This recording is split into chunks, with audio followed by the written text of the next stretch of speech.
Two of the most important qualities any production system must have are availability and reliability. They sound similar but they mean different things, and architects use very specific tools to achieve each one.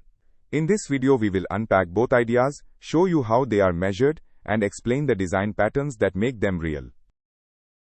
Here is the uncomfortable truth. Every system will fail at some point. A disk dies, a memory leak crashes a process, a deployment goes wrong. If the architecture has not anticipated these moments, one failure brings the whole product down. The real problem is not that failures happen. It is that most systems are built as if they will not.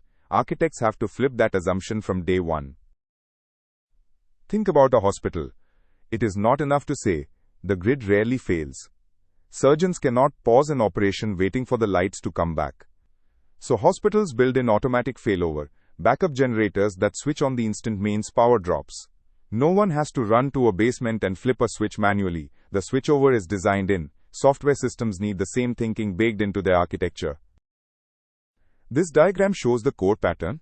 A load balancer sits in front of multiple server instances, and a primary database continuously replicates to a replica.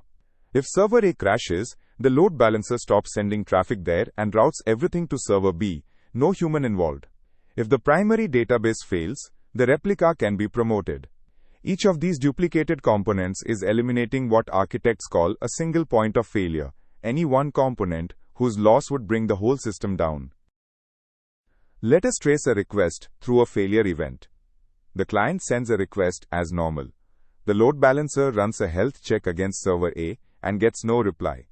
It immediately marks that instance as unhealthy and routes the incoming request to server B instead. Server B handles the work and queries the database.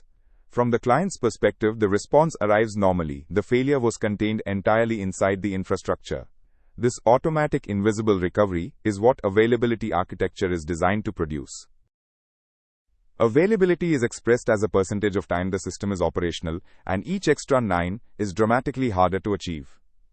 Going from 3 nines to 5 nines shrinks your allowable downtime from hours to minutes per year.